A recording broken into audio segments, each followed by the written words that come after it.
personal level and on the cultural? One thing, thanks so much for coming here tonight and for having me. I'm very excited, so I can't wait to see how it turns out. D'abord, merci beaucoup d'être venu si nombreux et de m'avoir accueilli ce soir. Ça m'excite beaucoup de voir ce qui va se passer et j'attends avec impatience de voir comment la soirée va tourner. My ideas about Harlem are very personal. It's the place of my very first memories.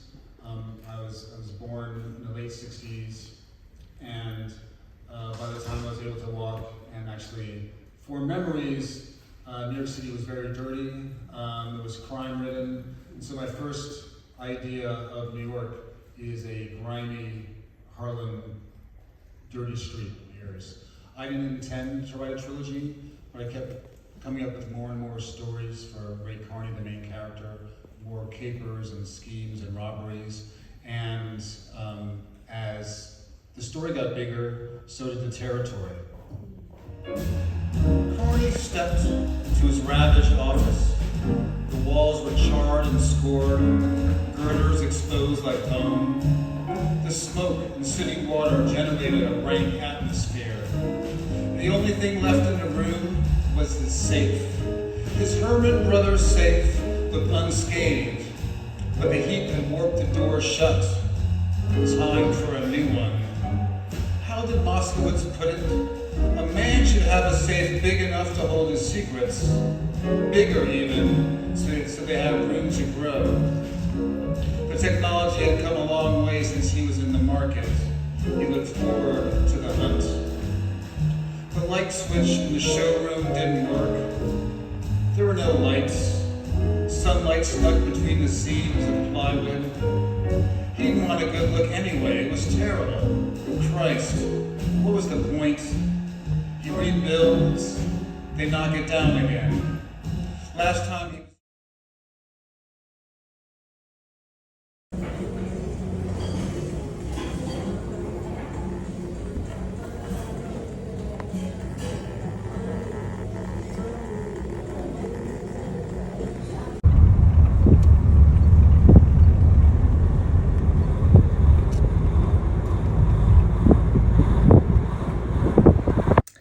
Hey y'all, so I am finally checked in to my hotel.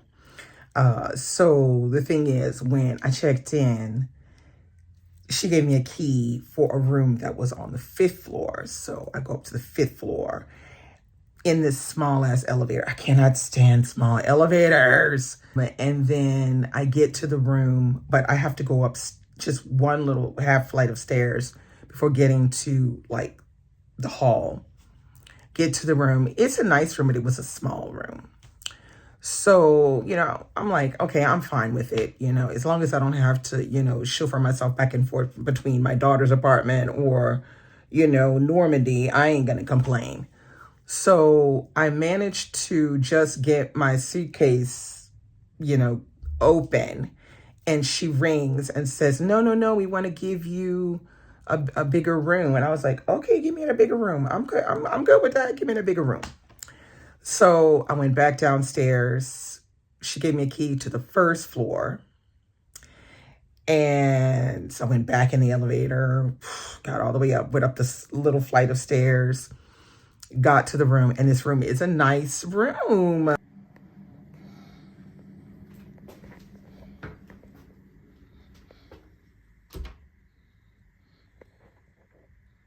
It's a nice double room, so I'm going to be comfortable for the next few days here while I'm at Festival America. So, fantastic night overall. Wonderful. So, I'm about to head out the hotel now. I am going to probably go get a bite to eat and then head on in to one of the first talks with Donnie Walton, hopefully, and meet up with Rosa and Francine, and hopefully get my book signed later on this afternoon by Colson Whitehead.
Hey guys, I'm back.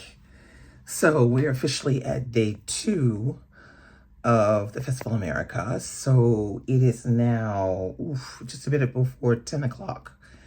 And I'm still in my hotel room, but I'm gonna leave now and go and try to catch the first talk, which is at 11 o'clock. And it has Donnie Walton, the author of Open Nev. So this is how last night went. Californien moderne des années 1950. Un viol a eu lieu il y a un mois. Une joggeuse d'une I was not there. So last night there was a venue change at the very last minute, and the venue where it was supposed to happen, they decided to change it to the city hall. And I was like, I'm not going, because the city hall is very cramped. It's just flat, you know, it's just like a regular room with a bunch of chairs. And what they did was they crammed, I guess, 400 people in there or something, you know, in these chairs. And then they projected up on screens what was happening.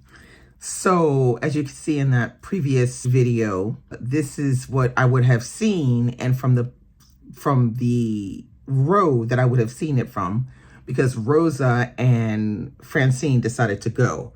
I was like, I ain't going. I ain't wasting my time with that. It's late. My ass is tired. I'm going back to my hotel room. And that's pretty much what I did. And I was glad that I went back to my hotel room, because then I just, you know, I could relax, a shower, got some reading done, because I'm still reading Razor Blade Tears and I'm loving it. And I'm hoping to finish it before tomorrow at some point. Anyway, so that's how last night went. But during the day was really fun. You know, I got to see, got my book signed and talked to Colson Whitehead. Met and talked to Joe Sacco. He gave me a signature as well.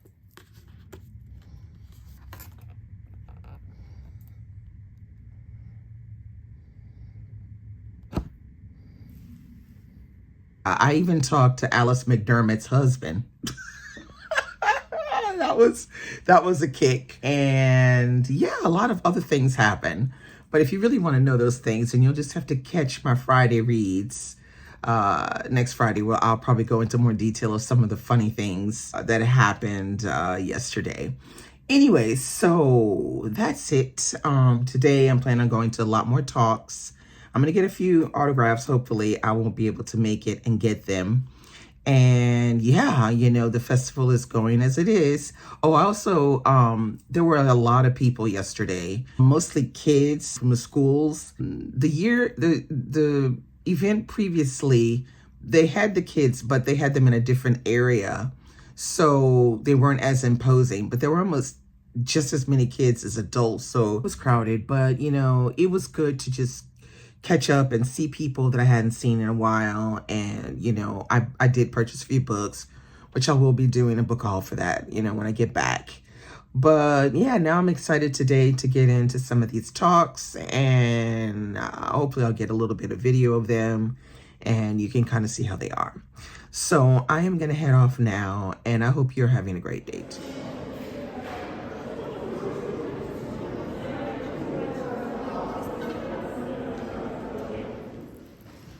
Donnie Walton is a writer and journalist. Her first novel, The Last Revival of Open Nev, was named one of the best books of the year by the Washington Post and also by former President Barack Obama. She is the co-founder of Ursa Story Company, a podcasting and storytelling venture. In The Last Revival of Open Nev, Walton has created an Afro-punk icon before her time, who has to fight against the ingrained sexism and racism of the rock industry. Speaking about such rich, important topics.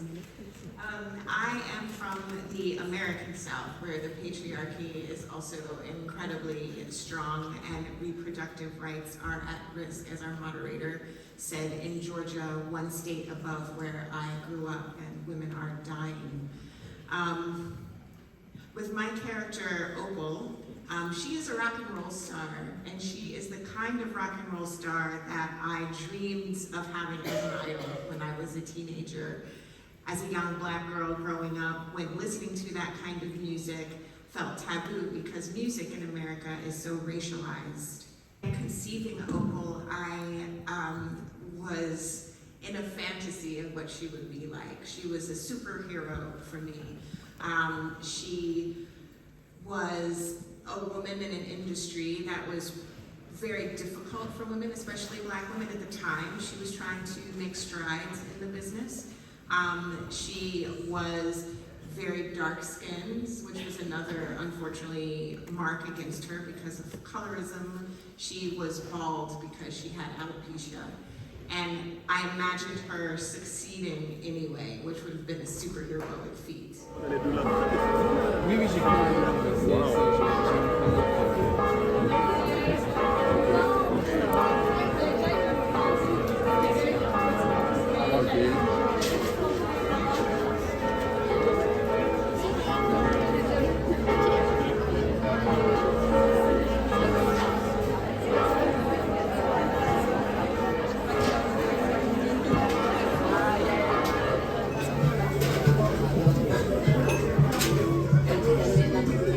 Say hi.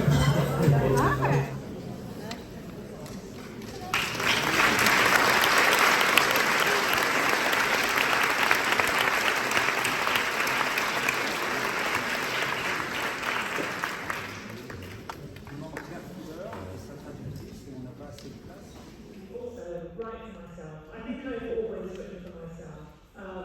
Because the first book you write, you never expect to be published. Well, certainly that was the case for me. So I didn't think about who the reader would be. I was writing a novel that I might like to read. And I've done that with all 5 of them. 6 actually, I'm on the 6th. And so each one is very different. They do have a different story, sometimes even a different genre, a different narrative, and therefore maybe a different audience, which I think really annoys my publishers, because then they have to find a whole new audience for every single novel. But I'm writing for myself. Yeah, I mean, I don't think you choose the length of the novel, it sort of chooses you. And this was the story I had to tell. It was actually significantly longer. It was 1,500 pages when I finished it. And I had to cut about a third. But with writing a book that long, you know, you have to sort of say to yourself, this has to carry the reader along with it. Like it has to pick them up and just, you know, sort of not let go of them until the last page. And if you can do that successfully, then you win. And so many of the books I've loved, those massive books, it's like you get through the 1,000 pages and you sort of wish it was longer.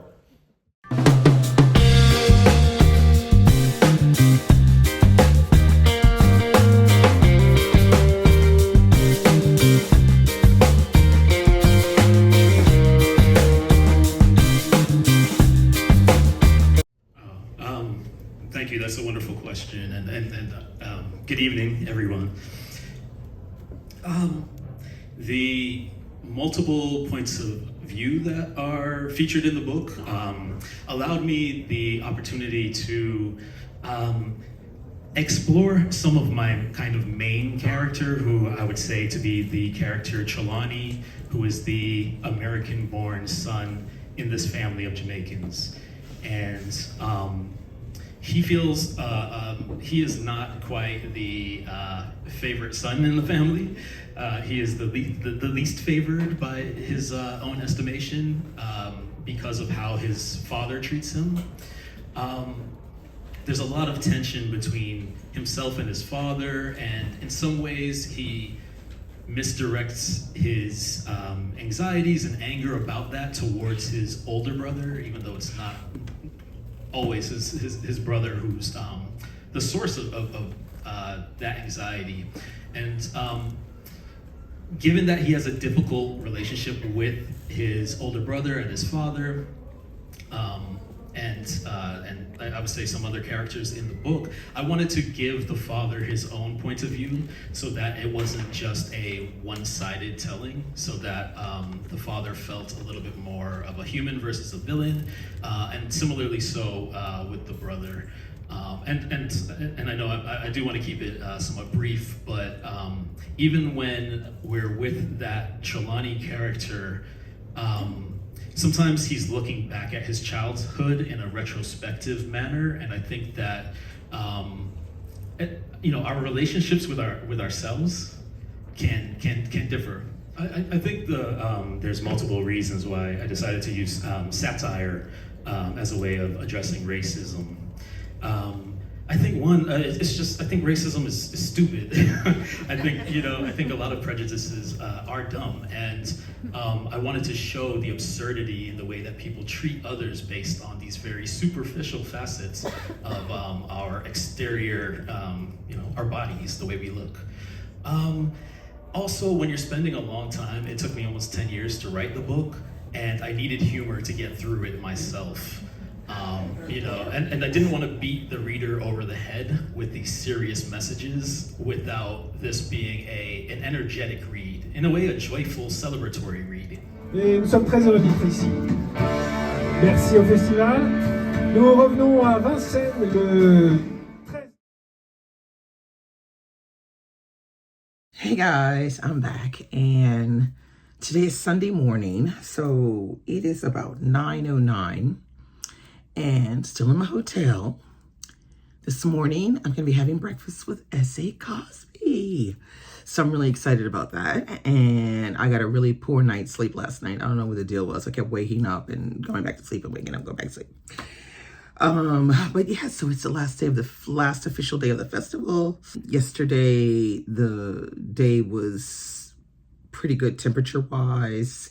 And thank God there was no more rain, because that just really put a damper on things on Thursday and Friday. So today it's going to be breakfast with S.A. Cosby in the morning. And then I think what I will probably do, there's 3 or 4 talks. One in the early afternoon, one in the middle of the afternoon, and one towards the end of the event. So that's what I'll be doing talk-wise. And I will also be having dinner, my last night with Francine and Rosa. So since, it's the last night, we said, let's have dinner together. So that's what we're going to do. And that will be it. And I will be on my way back home on Monday morning. So yeah, I'm going to try to get some footage for today. I'm not sure how much I'm going to be able to get, because it just depends on where you're sitting and a lot of other things. I think I've gotten a little bit of footage to give you an idea of what goes on. But anyway, enjoy the rest of the video. Bye.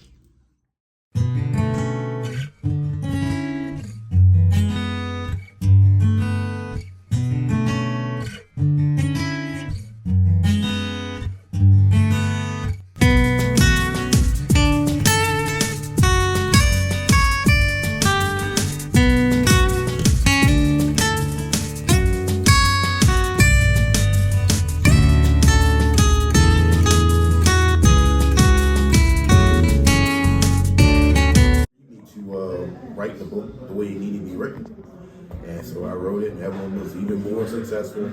And writing it changed my life. I came from very, very, very humble beginnings. My mother and my brother and I lived, I don't know what we call them over here, but in America they're mobile homes, trailer, caravan. We lived in a caravan. We didn't have running water for a long time, and I am so honored to be able to say that I'm a writer full time. I've been all over the world writing. Just this year, I've been in Norway, Sweden, France twice, Spain, England, Germany, Canada. I've been all across the United States. I've been in almost every state. I've been in a house. And growing up the way I did, I never thought that'd be possible. I never thought I'd be able to afford to build a house. And so, it's amazing. And I had an interviewer asked me one time, he said, what would you say to your 12-year-old self if you could go back in time? And I think I'd say, I don't think you were ever going to believe the places your words are going to take you. And also just, I'm very honored that the book has been accepted so widely. It works. I think I'm published in like 20 countries, all of Europe, and then I think all of Europe except some of the former Eastern Bloc countries. I know it's in Bulgaria, Romania, all the Scandinavian countries. It's in Sweden, Denmark, Finland, Norway. It's in Vietnam, Korea, Japan. Actually, Japan, they do well in Japan. I'm surprised how well they do in Japan. I just won an award from Japan, actually. It's very, so they give an award as the Japanese version of the Maltese Falcon. And it's hand carved. My wife doesn't want it in the house because it's very creepy. So I keep it in my office. My books are all around the world. I have friends that travel, they'll be in an airport and they'll take a picture and like, oh, I was in Lisbon, or I was in Chile, or I was in Brazil, and I saw your book. And so again, it's just, it's incredible. I am so humbled and honored that people read my books, you know. When I first started writing, all I wanted was people other than my mother and my brother to like my book. Because your mom was always gonna like it, you know. But she passed in 21, but she lived long enough to see some of the success of the book.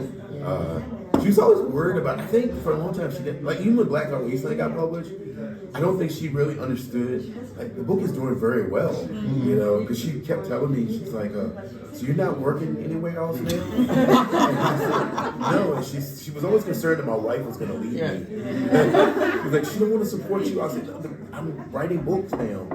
And one day I went to visit her. She was in a retirement home. And I went to visit her. And she says to me, she says, oh, I think your books are doing all right now. I said, yeah, why you say that? She said, well, I saw it on TV. There was this man on television talking about your book. He was recommending it for the summer. I said, what do he look like? Because I didn't know that had happened. She said, I don't know. I can't remember his name, but he was a bald man. And I found out later it was Harlan Coben that recommended my book. So I got to see him. I was nominated for the Edgar Award, which is like one of the big American awards. It's the only one I haven't won. And so I was there at the ceremony, and Harlan Coben was there. So I got to tell him the story, and he was so moved by that. So anyway, I run into him every now and again, and he always would have a drink. And he said, "Oh, drink to your mom." And so, that's nice. But yeah, it's been it's been an incredible journey. And, you know, it's funny because there's so many writers that I admired growing up that I have become friends with. You know, Walter Mosley is like my uncle. Yeah, he's great. Oh, he's the best. He's so funny. I love Walter.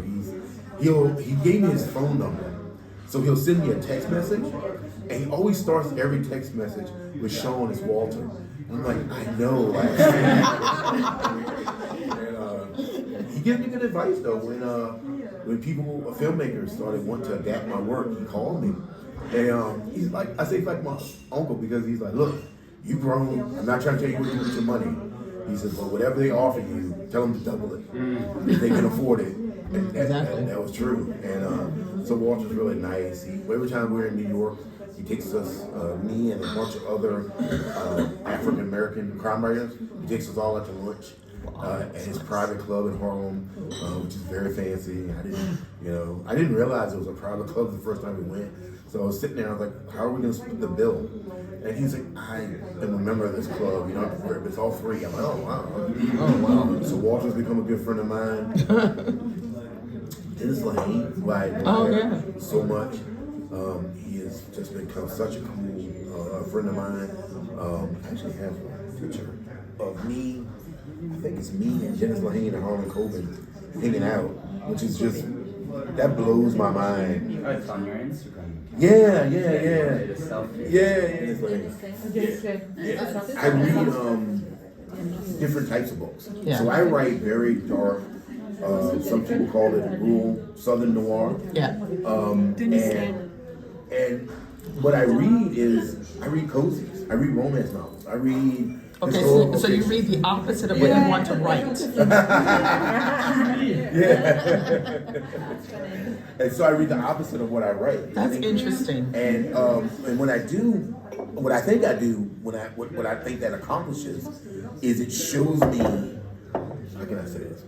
When you write violent, dark books, you can sometimes lean on the violence. Okay. And so if the story is not going well, you can just shoot somebody in the face.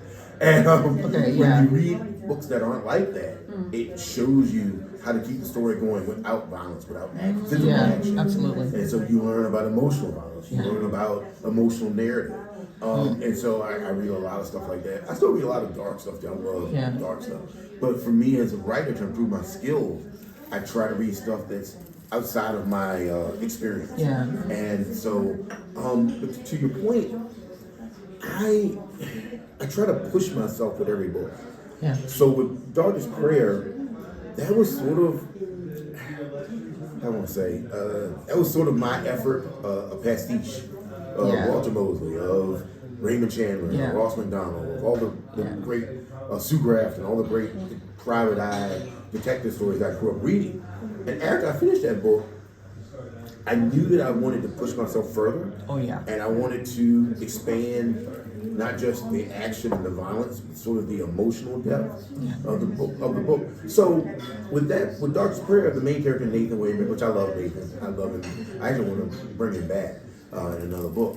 But I sort of gave him this sort of emotional exit because his parents have passed away. Yeah. And so he doesn't have to deal with the complexity of that. He can just focus on the crime that he's trying to solve. With Blacktop, I made it a little more. Beauregard is a great character. Oh, thank you.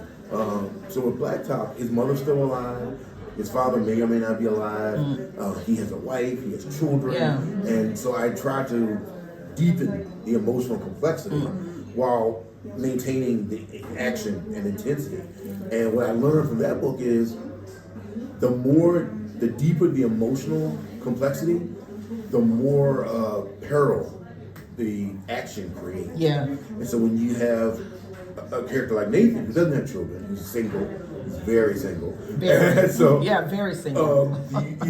he doesn't have a lot of stakes. You know, he has a character, his cousin. He cares about him. Yeah, but it's not a wife or kids or anything like that. So with Blacktop Wasteland, Beauregard has a wife. He has children. He has a daughter from a previous and relationship. he has a business. He has a business. He has friends, and so the danger is more widespread. Yeah. It can touch more people, and that intensifies the story. So then with Razor Blade Tears, I just take that and I just ramped it up. So now you have two men who are very complicated, very violent, but also who are very broken inside. Yeah. And so their rage is the only way they know how to communicate. And so I wanted to show with that book, again, the emotional complexity. But that book is not so much about, it's a revenge novel, but it's really about grief. It is. It's really about and thinking. So my mother was dying when I was writing that book, and we had a very complicated relationship. I loved my mom, but she could be a very difficult person. And I remember telling my dad, because they separated when I got older, I said, I love mom, but I can see why he left, because she don't like to end the argument. And so we had issues between us. And then when we found out she was dying, you realize those issues don't matter, you know. And there's a line in Razor Blade Tears where Ike says he thought he had time to repair their relationship. You know, he likened their relationship to a glacier. Yeah. And that they're on both sides of it. And he thought they would walk and meet each other in the middle as that glacier melts. And what he realizes that you think you have time, but you don't. Time is a river made of quicksilver. Yeah. And it slips through your hands.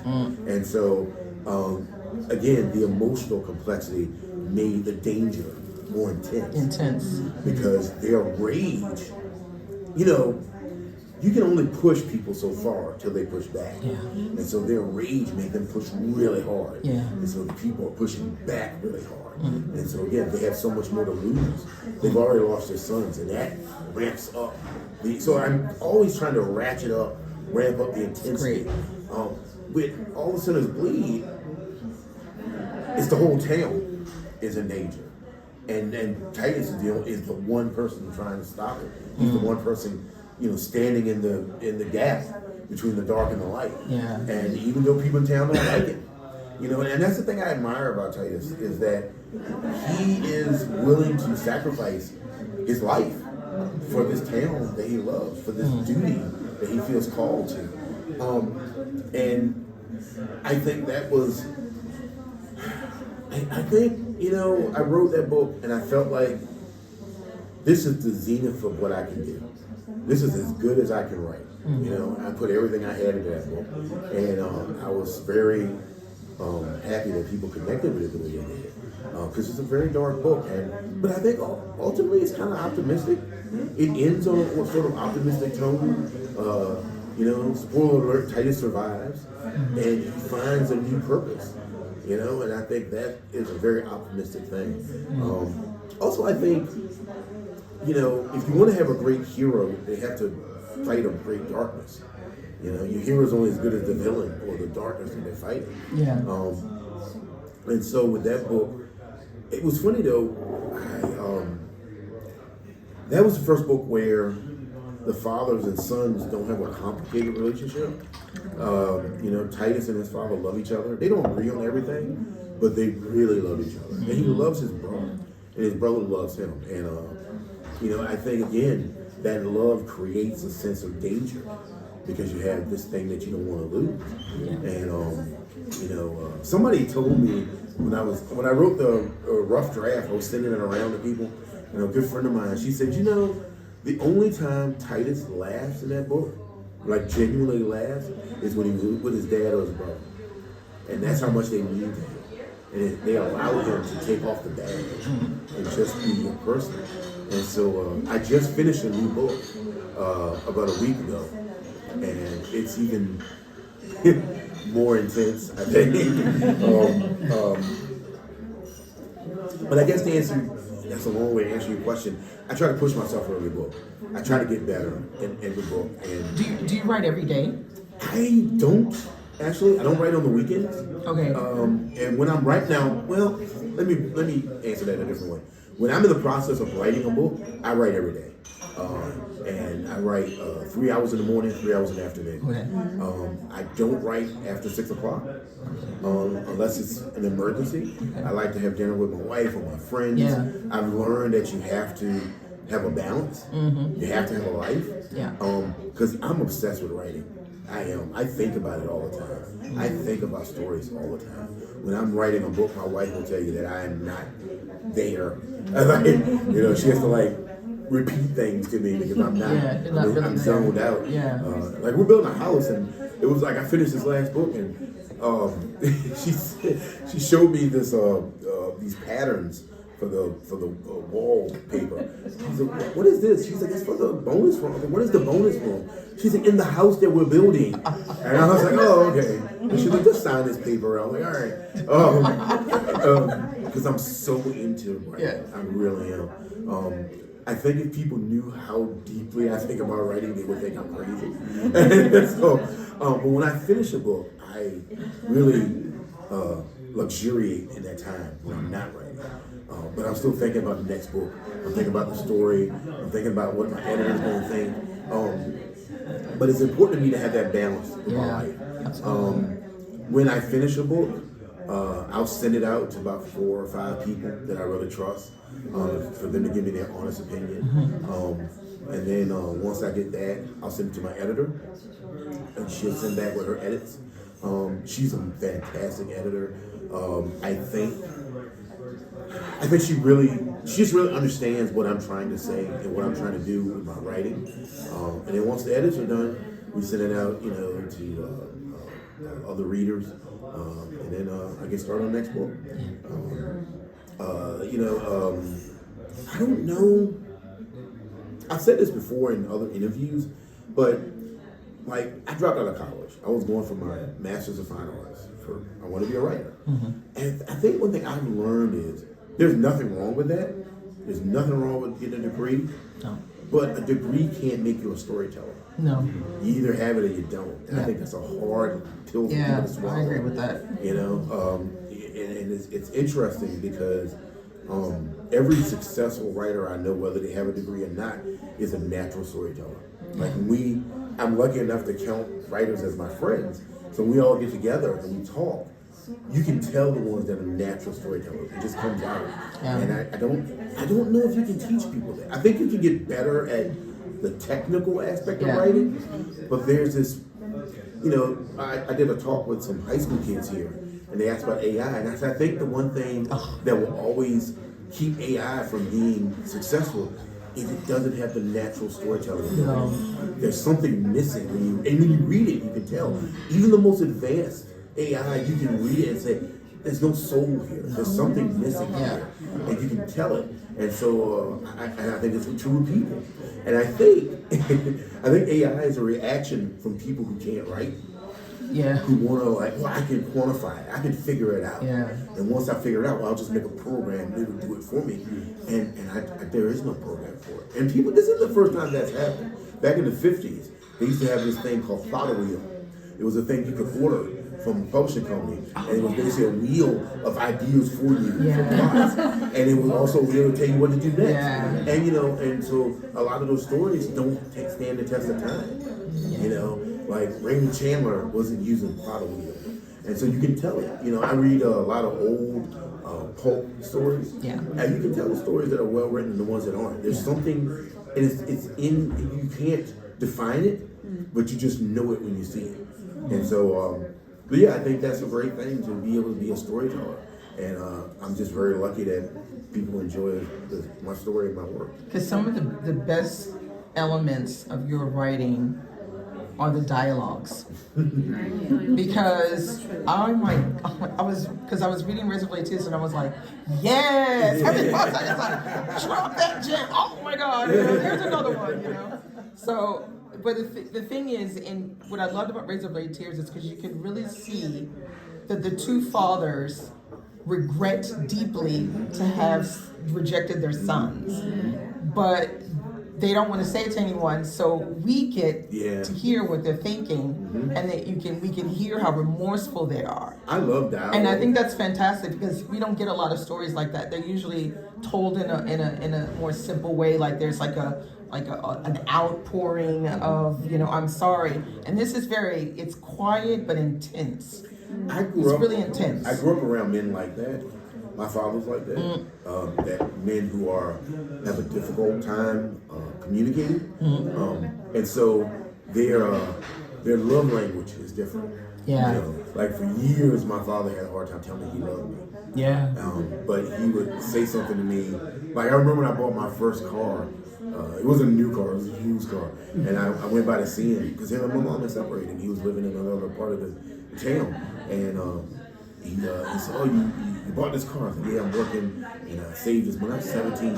He said, "That's a good thing. That's a good job. You did a good job. And keep it clean." That's the way my father told me I'm proud of you. But in recent years, unfortunately, he had a health issue, and he's become way more open now. About saying I love you, I'm proud of you. I went to see him before I came over to France. And I went to visit him. He's on 2 canes now. But he used to be a fisherman. He's a fisherman for 40 years. He has the strongest hands. Oh my God, his hands are like bear straps. And I went there to see him, and on top of his where he keeps his television, on top of the shelf, I saw he had all my books, even the new one. And my father can't read. He's illiterate. And so I was teasing him a little bit. I was playing with him a little bit, joking him. I said, "Why you got them books up there? You know you can't read." And he said, "Yeah, but you wrote them." And it was just so moving to me, I literally had to run out of the room because I was going to cry. And I didn't want to cry in front of my dad. But, so I grew up around men like that. Yeah. And they're not bad men. No, they just don't have the tools to communicate. And they don't know how to say how they feel. Expressing emotion is always difficult for men like that. I had an uncle like that. And so with Buddy Lee and I wanted to show that it is possible to get better at that. That you can grow and you can learn and you can express yourself. The whole book, it's a lot of violence, it's action, it's fights, it's shootouts, it's explosions. But really the book is about, grief and regret and redemption. And redemption is not a gift that someone else gives you. Yeah. redemption is a gift you give yourself. You know, redemption is something you do for yourself. You know, it's like when somebody hurts you, and then the way they apologize is they say, I'm sorry if what I did upset you.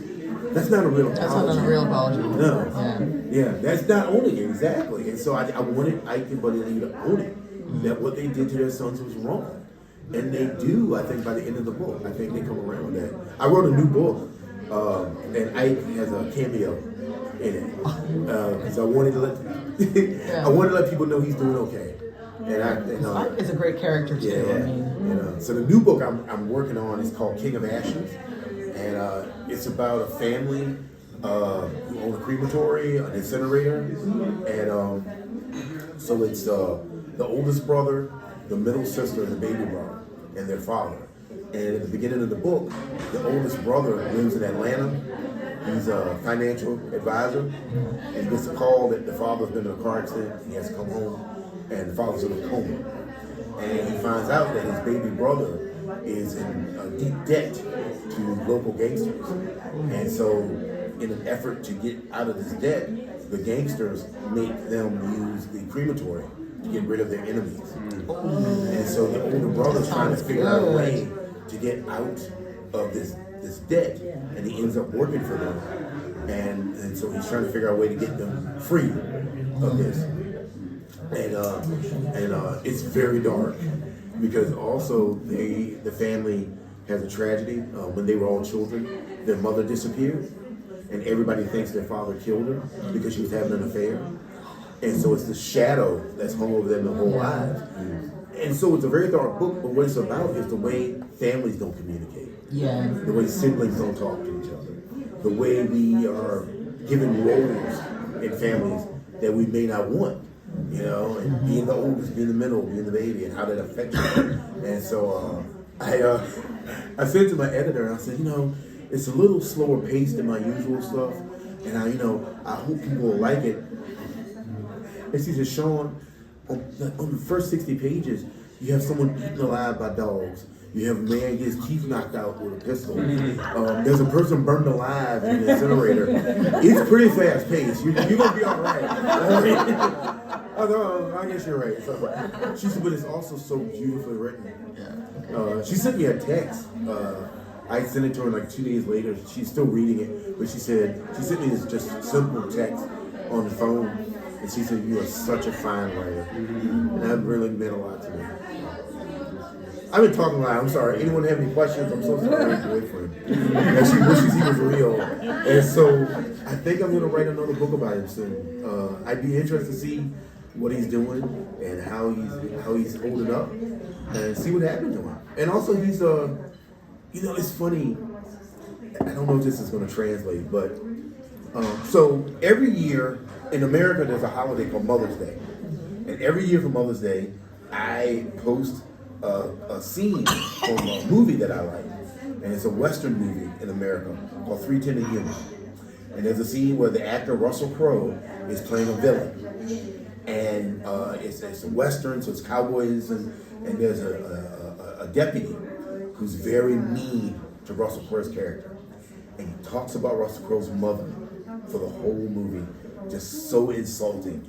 And finally, Russell Crowe can't take it anymore, and he grabs his deputy and drags him to the edge of the cliff.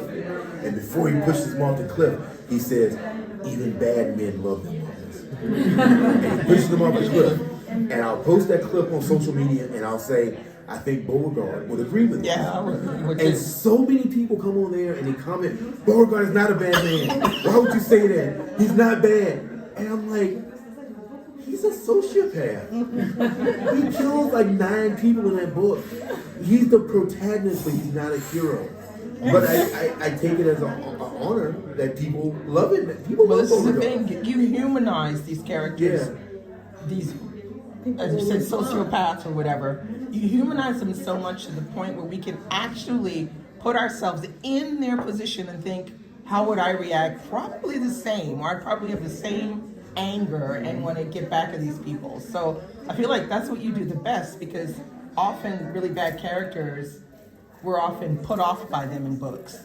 because we see how, you know, how they are, but the way they're presented isn't maybe human enough for us to actually enjoy reading about them. And so I feel like that's another thing you do really well. Somebody asked me that a question about characters. They said, "Who would you want to like? What's your favorite character that you created?" I love Beauregard, but I would hang out with Titus. Beauregard, you call if you got to move a body. Like, Titus, you call if you want to have a beer. Yeah, you can talk to Titus, and I don't know. I don't know if I'd be friends with Beauregard, you know, because he cultivates trouble, and he can't help himself. He really can't. But that's a great question. Thank you. Anybody else have a question? Maybe you could maybe have a beer with Ike. You could maybe have a beer with Ike. And if he wasn't mad. Yeah, if you don't piss him off. Yeah, exactly. It's funny because in the new book, he has a, you know, and so in Raised by Tears, Ike is a gardener. That's a good way of saying it. Yeah. And so I have him cutting the grass for the main characters. Okay. And he has a conversation with the baby brother. Because in his new book, his baby brother has a lot of guilt about his life. He misses his mother very much. And he doesn't know how to process that. And so he drinks a lot. He does drugs. He self-medicates. And he feels like he's a disappointment to the family. And I wrote a scene where he's coming out of the house. Ike and his team are cutting the grass. And Ike stops him. They have a little conversation. And the baby brother says, you know, and Ike asks him, he said, "Oh, are you Mr. The family's name is Carruthers." He said, "Are you Mr. Carruthers?" He's like, "No, that's my dad." Or he said, "Well, someone hired us to cut the grass. I want to let him know." They're talking about that, and in the conversation, the baby brother, his name is Dante, he says, "Oh, you know, they're disappointed in me." And Ike tells him, he says, "If you feel that way, talk to them now." He says, he said the thing that I said in the book. He says, "You think you have time, but you don't." And I love that he's grown. Yeah. And he's able to see that and able to try to impart that wisdom onto somebody else. But yeah, I think people think that I'm a violent person because my characters are violent, and I'm not. But I grew up around men who took their dignity very seriously, and they did not like having their dignity challenged. Yeah. And so, you know, my uncles, my dad. I'll tell you a funny story about my father. So my father's very quiet. He doesn't talk a lot. So my mother and father separated, and we had these next door neighbors. And the woman, it was a couple. The woman was very nice, but the man neighbor he's just not a nice person. And it was wintertime. Me and my brother, I have a brother. Me and my brother were outside, and we were throwing a ball back and forth, playing catch. And our ball landed in their yard, and we went to go get it. And this man, he's just a mean person, and he kept the ball. And then he sprayed us with a water hose to get us out of his yard. So we go back to the house, we're dripping wet, it's cold, it's like December. And I tell my mom what happened. And even though my mom and dad were separated, my mom calls my dad. And my dad's name is Royal. And she says, "Royal," she tells me what happened. My dad, it was like 5 minutes, he comes down, my dad is big, he's like me, he's a big man. He's bigger than me. And he goes to the next door, he knocks on the door, and he says, the man's name is Bobby. "Bobby, come outside, I want to talk to you." And he says, "I'm not coming out there, I don't want to talk to you." And my dad said, "I'm going to count to 3. And if by the time I count to 3, you haven't opened the door, I'm coming in there." And the door had a window, had a diamond-shaped window. My dad counted to 3. The man did not open the door. My dad punched a hole through the window, ripped the door off the hinges, and went in there. And I laughed about it to this day. And you could hear the man, and then his voice got real high. He said, I'm so sorry. Yeah, we got our ball back. And, I remember turning to my brother, and I was like, we can never act up again. Yeah. Dad's the Incredible Hulk. He just ripped that door off the head. Yeah. But, you know, so I grew up around... No balls are going in that yard. Yeah, no. I grew up around a lot of men like that. My uncles were like that. Yeah.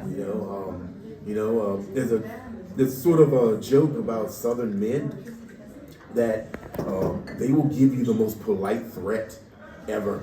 You know, I remember we grew up behind a bar. So me and my brother would sneak in, and I remember seeing my uncle sitting on a stool. He was drinking a beer, and a man came up to him. I think he was mad because my uncle was seeing his wife, and the man said, "You need to stop talking to my wife." And my uncle said, "Well, we're not doing a lot of talking." And so the man was like, "Come outside, we're gonna fight." And my uncle said, "If I get up off this bar stool, it's not gonna be a fight." And so the man continued to talk to my uncle, and my uncle open hand slapped him. It sounded like a rifle shot. And he spun around 3 times and passed out. And those are the men that I grew up around. And so when I grew up, I had to learn to not respond that way. Yeah. I had to learn better conflict resolution. Yeah. So like my wife, she is incredibly smart, incredibly intelligent. When we first started dating, I still had a lot of that wildness in me.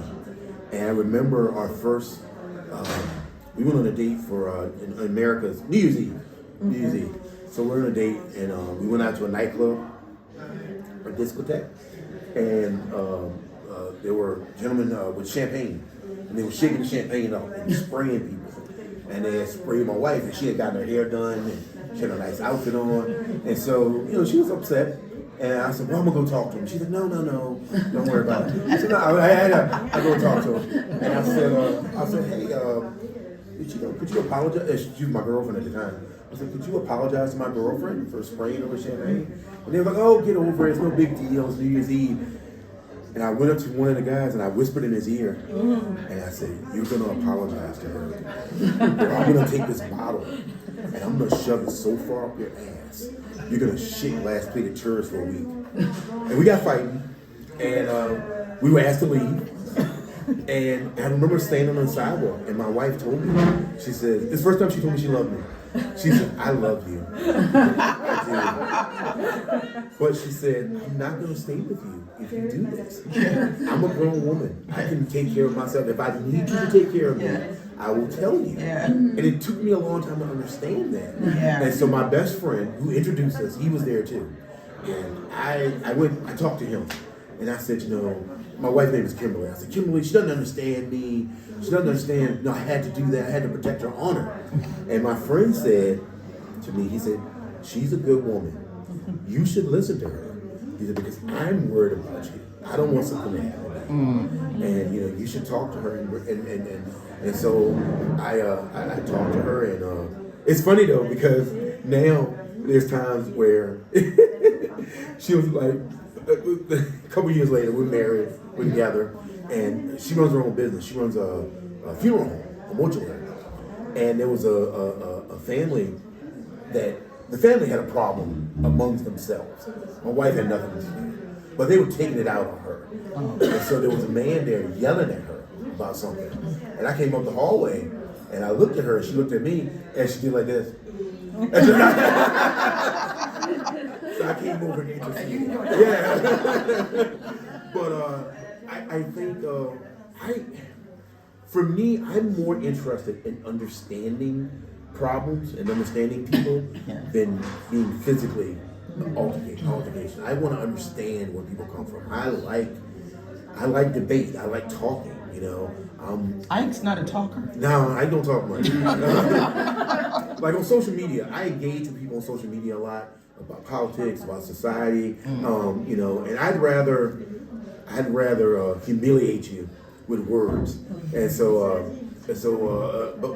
I think the books I write speak to the men that I knew, the women that I knew growing up. Because it wasn't just the men; the women I knew were tough too. My mom was tough as nails. And I speak to them in the language that they understand, I hope, because I love them. I love the people I grew up with. I love where I'm from. I love the South.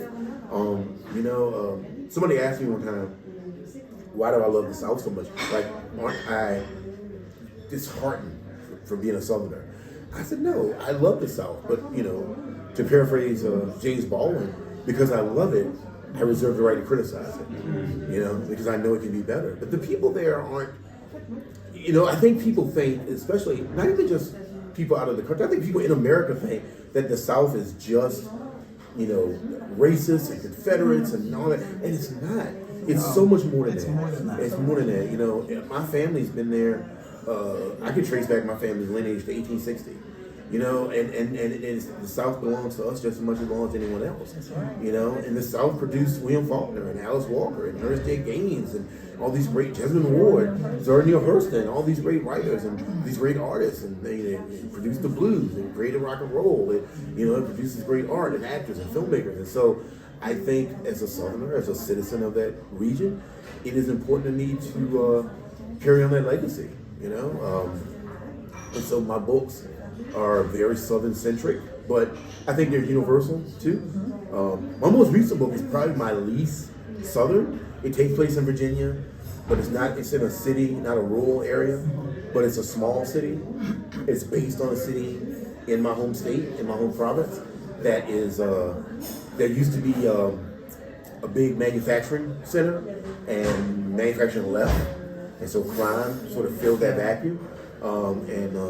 It's interesting because it's a city with a historically black college in its limits, but also a lot of crime, a lot of poverty there. And so I wanted to write a story about that. I wanted to talk about why that happens and what that looks like and how that affects the people there when the manufacturing leaves, especially in a rural sort of city. It's a city, but it's not New York, you know, it's a small city.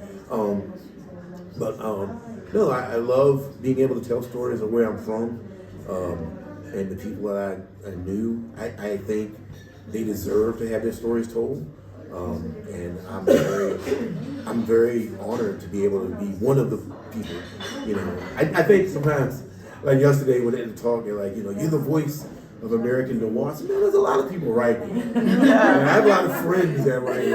I'm not the only one, but I'm glad to be a part of that. I'm glad to be a part of that sort of movement, I guess, is the way of saying it. But yeah, I'm not the only one. There's so many good writers writing right now that I'm lucky to call friends, you know, that I know, you know, and I'm blessed to have them in my life. It's like, I'm not competitive when it comes to writing. You know, if anyone ever follows me on social media, I talk about other writers and other books all the time. I love promoting other writers because I think, you know, the rising tide lifts all boats. And so that's the way I try to look at it. I don't feel competitive at all, you know. I think new writers don't understand that the writing world is like a big cake with infinite slices. You know, it's so much, like, there's so much money in publishing that people don't understand. Like last year, my American publisher invited me to New York City, and we had a party with the media. So the Today Show and CBS This Morning and Oprah's Book Club and Reese Witherspoon's book club was there, and it was sort of a meeting to talk about our upcoming books. And it was at a restaurant on the river in New York, and a boat pulled up, a huge yacht pulls up, and a man gets off the boat, and it's the president of the publishing company. And he comes to the party, and he has this bottle of Scotch whiskey, and he says, would anyone like to join me for a drink? And as we're walking into the restaurant, I turned to one of my fellow writers, and I said, you know, we bought in that boat, right? And so, you know, I think that writers need to understand that we're not in competition with each other at all. Yeah, I know. I don't feel that way at all. You know, writing is giving me so much, and I want to see it. I want everybody to win. You know, I want everybody to feel the way I felt. You know, when I got my first check for writing, my first royalty check, I had never seen that much money in my life, and I didn't anticipate how big the check would be. Yeah. So my agent calls me. He said, Sean, we got your first royalty payment. We need your banking information because we're going to wire the money to you. I said, well, just mail me the check. And he said, I can't mail you this check. I was like, you can give me my money. And he was like, no, it's a lot. I was like, well, how much is it? And he said, well, it's $173,000. I had never made that much in a year. I had never made that much in 5 years working. And so I was so blown away. I was like, I'll come get it. Like, just I get the wiring. Yeah. And so, you know, it changed my life. And so one of the first things I did is I bought myself a new car. I never had a brand new car before in my life, ever. All the cars I ever had were pre-owned, used. And I remember my wife, we went to get it, and we drove home, we park the car, and she gets out, I'm still sitting there. And she comes back about 3 minutes later, she's like, "You okay?" And I was crying. And she said, "What's wrong?" I said, "I can't believe my books did this." You know, my mom and my grandmother, my grandfather, people that have passed on, they would be so excited to see this, to be with me, you know. And I got to take my dad for a ride. It's a very fast car, so he enjoyed that. I don't take. I'm so sorry to Oh yeah. how to share you with the rest of the me and Billy, right? Yeah. I'll say one more thing. I just want to say, I am so grateful to all of you for being here. Thank you so much for this. Thank you so much. Smile.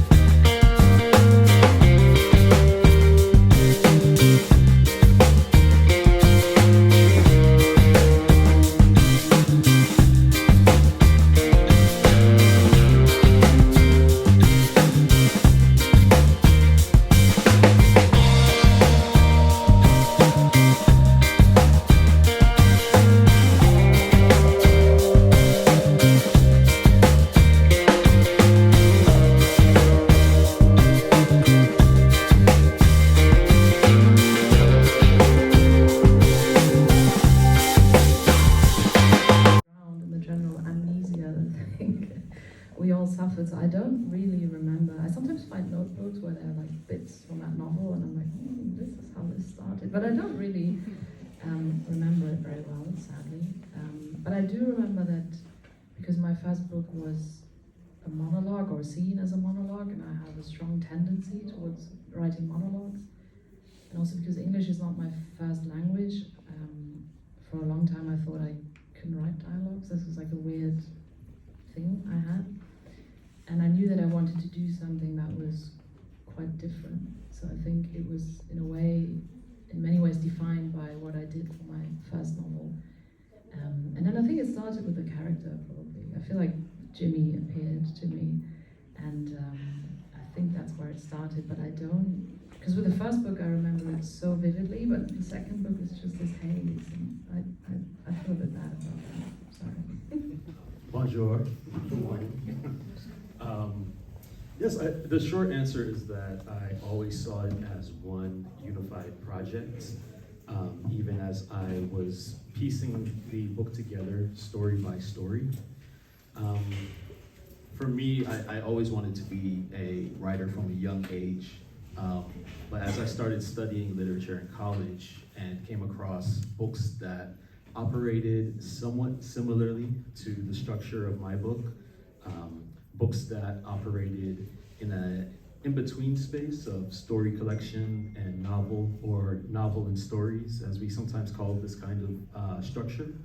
To me, that seemed like in a way, a good challenge for me as a writer, even though I think writing and completing anything is very challenging for a writer.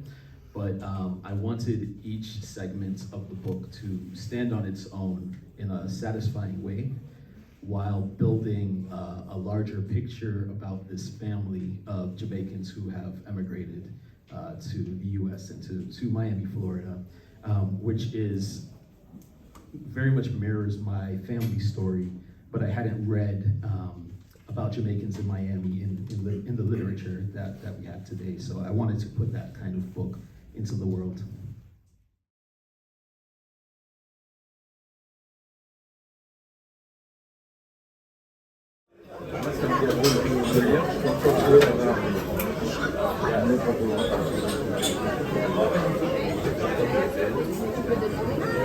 Say hello.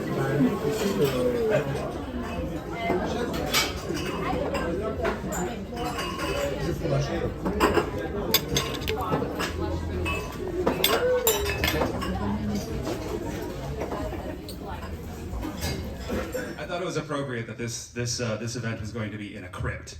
You know, when I was a kid, there's a show on like late night cable television called Tales from the Crypt, and it was like this like scary skeleton man who would like show you horror stories, and I was like, this is what this feels like. It's Tales from the Crypt. My emotions, I'm anticipating probably the closest presidential election in living memory, and therefore any little movement will be greatly meaningful. And so I'm actually going to try to step away from the news in order just to preserve my sanity for the next few weeks. I hope that I won't have anything to be afraid of. I think that to what Amy said, there is a sense of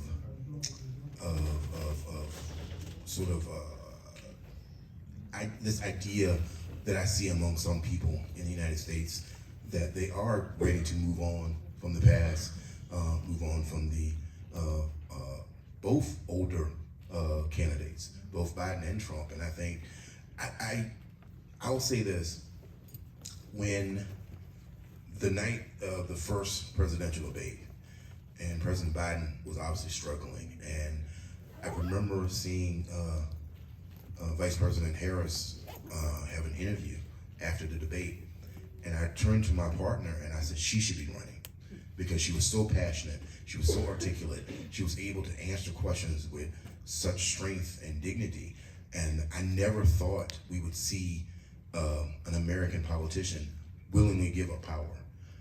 And if she wins, I think that Joe Biden will go down as the most unselfish president in the history of the United States, because it's very hard to make powerful people willingly step aside. So I have hope. I'm still afraid. I'm a pragmatist, and so I'm never surprised when people reveal their worst nature, but I hope I'm wrong. Do the secret title, because Jordan, you remind me. At first I thought, oh no, it's always been that, but it comes from the same poet, Farouk Farrokhzad, but it's a much more, the title speaks to me even more than the current one. And the title is a line from one of her poems, and in English it's Love in Blue. But similar to Jordan's, or to Tom's agent, I was told it was too melancholy or too depressing, but I find water and the ocean plays a big role in the novel, and also one of the most important scenes to me takes place in water, and so this idea of, yeah, if blue signifies, well, there's also that French film, the queer French film, the love, the blue is the word, yes. So maybe subconsciously I was also inspired by that. But I think those two things really go hand in hand for me, and but I wasn't able to choose that title. So here we are. And then Charles chose American Boy, so I'm not going to talk about that. I get the hard questions.